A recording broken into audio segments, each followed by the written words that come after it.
essa questão, por exemplo, é 180 bilhões. Né? O trem-bala vai custar 60 bilhões. Né? Então, é uma visão que a gente está discutindo ontem. Eu acho assim, eu acho que é uma condição, eu acho que a gente não pode nem deve parar o tratamento de esgoto. Isso aí é uma questão que a gente, eu não sei porque a gente está nessa situação. Nós temos que investir muito mais do que a gente está investindo. E eu não acho que é pouco. Você tirar o esgoto, tratar o esgoto, coletar o esgoto, isso aí é uma coisa essencial. Devia ser prioridade total. A gente tem que estar se perguntando aqui por que nós ficamos nesse atraso esse tempo inteiro. Né? Eu acho isso. Eu só queria dar mais uma informação, que a gente fez um levantamento no Estado de São Paulo, quanto que a média, quanto que impacta as tarifas públicas, principalmente de alguns serviços públicos, na renda média familiar do Estado de São Paulo.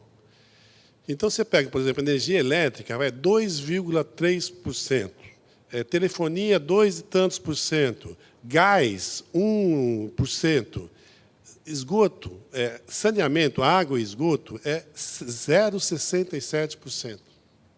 Né? Na verdade, é o que menos, abaixo de gás de cozinha, né? Abaixo de internet, abaixo daquela combo, né? Então, na verdade, é o que a gente chama de disposição a pagar, que já foi comentado aqui pela mesa bastante. Né?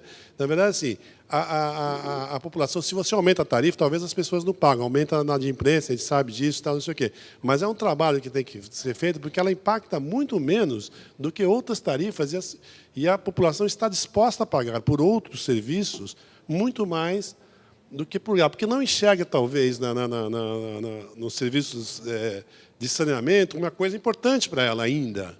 Né? Mas eu acho que é fundamental. Eu não vejo como que a gente está numa coisa civilizatória. Né? Você tendo uma sociedade que não tem esgoto, que não tem tratamento, que tem jogando... É pré-civilização. Então, é uma posição que eu acho que gostaria eu acho que a gente tem que achar por que nós estamos nessa situação. Né? Agora, parar o investimento... Não, precisaria ter um estudo para mostrar as oportunidades que o país está perdendo ao não tratar o esgoto. Porque, veja, ao não tratar o esgoto, nós perdemos os serviços dos ecossistemas. O próprio Rio dos Sinos, o professor mostrou com o trabalho dele, e tem outros trabalhos de muitos outros especialistas, tem mostrado, as funções ficam deterioradas e os serviços ecossistêmicos, que têm um tremendo valor. Para a gente ter uma ideia, olha, o Bob Constanza fez uma avaliação de todos os serviços dos ecossistemas aquáticos de todo o planeta, em termos de dólar. Ele chegou à conclusão que o volume de recursos produzidos pelos ecossistemas aquáticos, pelos serviços ecossistemas aquáticos, é de 6 trilhões de dólares mundial. Então, esse é um processo, inclusive, que eu discuti com os meus alunos aqui do curso de qualidade ambiental. Quais são os serviços do Rio dos Sinos e quanto se perde com esses serviços? Então, é preciso ter um estudo que mostre o que se está perdendo. Por quê? Se perde serviços de qualidade de água, só sabe, eu tenho um dado de São Paulo. Uma água que vem de um manancial não contaminado, puro, como o professor mostrou aqui nas cabeceiras do Rio dos Sinos, a tratar aquela água deve custar entre R$ 2 a R$ 3 por 1.000 metros cúbicos, porque você só põe cloro. Agora, quanto é que custa para cada município tratar a água daqui da parte mais baixa da bacia, que está muito contaminada, sem mata ciliar e com uma série enorme de contaminantes? Deve custar entre 200 a 300 reais por 1.000 metros cúbicos, porque precisa pôr coagulante, precisa pôr surfactante, precisa pôr... Então, tem que quase que montar uma usina química para produzir água potável, ao lado da água, da fonte de água de abastecimento. Então, isso é o que o país está perdendo. E está perdendo por ano, por hora, por dia. Então, essa conta devia ser feita para os governantes e devia mostrar. Acho que o volume de perdas que o setor público tem no Brasil e que a população tem por não tratar esgoto é monumental. Esse cálculo acho que nunca foi feito e precisaria ser feito para mostrar qual é o impacto.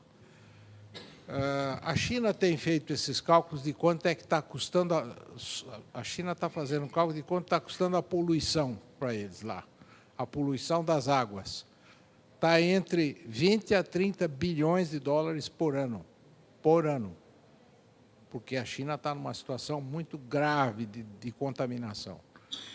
Mas a gente aqui não tem esse cálculo, mas eu acho que essas oportunidades perdidas de uso do recurso, de biodiversidade que vai embora, de recreação, turismo, de negócios que podiam se desenvolver com água não contaminada, isso não está contabilizado e era preciso fazer isso. Né? E fora as questões da saúde humana. Olha, eu tenho um laboratório em Altamira, minha empresa tem um laboratório em Altamira. Em Altamira, eu tenho o Rio Xingu, cuja descarga no verão é 25 mil metros cúbicos por segundo. A cidade de Altamira e o Pará não têm um sistema adequado de tratamento de água. E, portanto, a cidade de Altamira consegue tratar só 1% da água do Rio Xingu, que tem esse volume. Por causa disso, todas as residências têm poços, cacimbas, na verdade. Então, qualquer residência em Altamira, inclusive a própria residência que nós alugamos lá para montar o laboratório, tem cacimbas. Todas elas estão contaminadas com bactérias fecais, com metal pesado, etc. Então, a prefeita de Altamira me disse o seguinte: professor, o meu hospital fica entupido o ano inteiro com pessoas com doenças de veiculação hídrica, eu não posso tratar as outras. As crianças não vão para a escola porque estão com diarreia. Os hospitais ficam cheios de gente com problemas resultantes dessa contaminação. Então, veja a perda econômica que o país tem só por essa questão. Então, alguém precisa pôr a mão na cabeça e dizer, olha, precisamos ter uma mobilização estratégica, porque tratar esgoto no Brasil hoje é como diz o... Não é só o esgoto, tem o esgoto e o lixo, que são irmãos gêmeos. Porque o lixão produz chorume, que contamina as águas subterrâneas e as águas superficiais. Então, a questão dos resíduos sólidos e tratamento dos esgotos está bem próxima. Mas é lamentável que nós tenhamos chegado nessa situação. Eu acho que o que aconteceu no Brasil é que nós passamos em 100 anos de um país rural para um país eminentemente urbano, de um país agrícola para um país industrial. E os problemas foram sendo resolvidos atabalhoadamente, sem estratégia e sem avaliação estratégica. E agora nós nos encontramos numa situação em que todo esse conjunto de problemas que nos países desenvolvidos se deu através de séculos, aqui juntou tudo. Juntou tudo em pouquíssimos anos. Em 50 anos, esse país passou de uma... As represas do estado de São Paulo começaram a ser construídas desde 1950, e em 50 anos se fez lá 50 represas. Isso é um impacto brutal no sistema. Então, esse eu acho que é a causa principal, essa simultaneidade de problemas que nós enfrentamos e que não tivemos tempo ainda de resolver, porque foi tudo muito rápido. Mas agora nós precisamos resolver. Eu acho impossível nem pensar e é aquela questão sempre, a dicotomia entre desenvolvimento e modernização. Eu volto a afirmar, o Brasil é um país moderno, mas não é um país desenvolvido. Como dizia o professor Celso Furtado, há uma diferença entre desenvolvimento e modernização. Modernização é o trem-bala, desenvolvimento é tratar esgoto. Até a pergunta do Fernando, que suscitou, digamos, esse debate, ela não tinha o intuito de falar em parar de tratar o esgoto, mas em função das tecnologias adotadas e a geração de lodo, se valeria a pena frear para reestudar alternativas. Às vezes a gente ouve Aham. Viável. Mas teria, digamos assim, qual a resposta que a gente encontra para essa situação do país hoje? Nós fizemos uma opção no passado. Quando se criou as companhias estaduais na década de 60, final da década de 60, nós criamos companhias estaduais para resolver o problema do abastecimento de água nas áreas urbanas. E elas cumpriram essa função. O problema foi o pós-companhias estaduais. Quando o Planasa se extingue em 85, não surgiu nada para substituir o Planasa. E nós ficamos um longo período à deriva sem uma política nacional de saneamento. Essa política nacional ela vem com a 11445 em 2010. Então, ficou 20 anos onde os recursos à disposição eram escassos e não tinha uma diretriz nacional para o saneamento.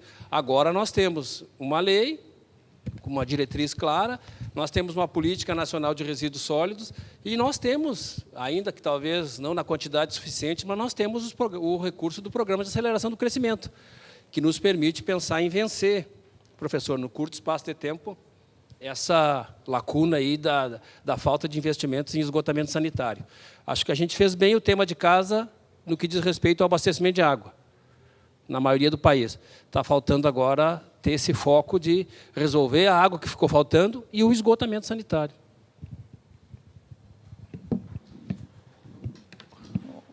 Uma palavra curta.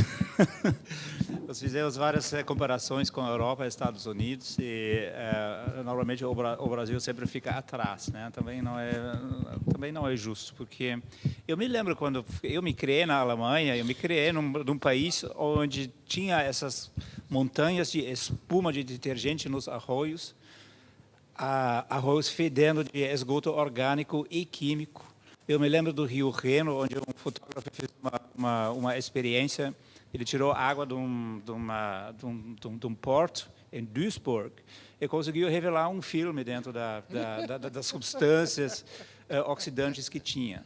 O Lago de Constança chegou no seu processo de eutrofização a quase 90 microgramas de fosfato.